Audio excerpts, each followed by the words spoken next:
සමහර වෙලාවට අපිට මේ ආණ්ඩුව අපි හොඳ දේ කරනවා නම් අපි ආණ්ඩුව කරන හොඳ දේට අපි උදව් කරන්න ලෑස්ති.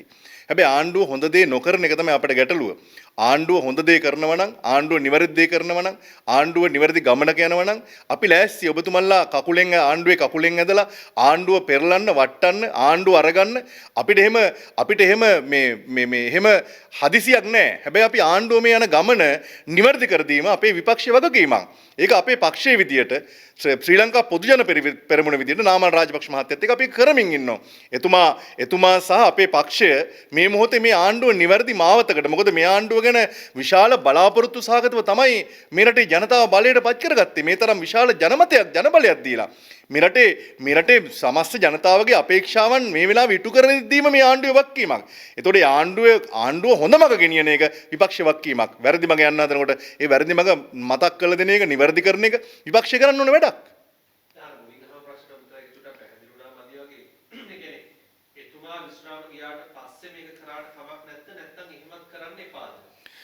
නෑ අපිට මෙහෙමයි අපිට මේකෙන් අපේ රටේ නීත්‍යානුකූල තත්ත්වයේ මත මේ රටේ දැනට ව්‍යවස්ථාවේ එහෙම දෙයක් නෑ.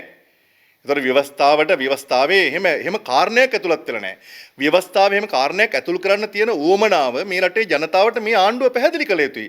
අපි මෙන්න මේ හේතුව නිසායි එහෙම දෙයක් මේ ව්‍යවස්ථාවට ඇතුළු කරන්න කියලා. ඒතකොට මේ රටේ මේ මෙතෙක් කාලයක් මේගොල්ලෝ අවුරුදු 76ක සාපයක් කියක ඇවිල්ලා මේ අවුරුදු 76ක සාපේ මේ අවුරුදු 76ක කාලයක් තුලම මේ රටේ නොකරිච්ච වැඩක් මේ රටේ මේ වර්තමාන ජනාධිපතිවරයා මේ ආණ්ඩුව කරනකොට ආණ්ඩුවට වක්කීමක් තිබෙනවා. අපි මෙන්න මේ කාරණේ සඳහායි මේක කරන්න කියලා කියන්නේ. ඒතකොට මේ රටේ සමස්ත නීතිඥ ප්‍රජාවට විනිසුරුවරුන්ට මේ රටේ විනිසුරුවරු මේකට විරුද්ධ වෙන්නේ.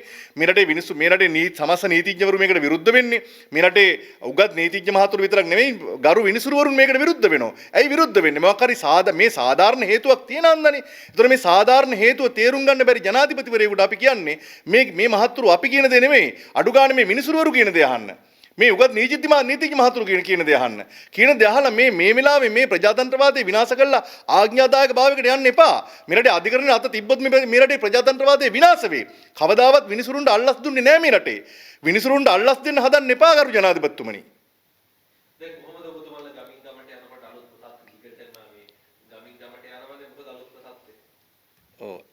නාමල් රාජපක්ෂ මැතිතුමා මම හිතනවා මේ රටේ මේ මොහොතේ මගේ විශ්වාසය ජනප්‍රියතම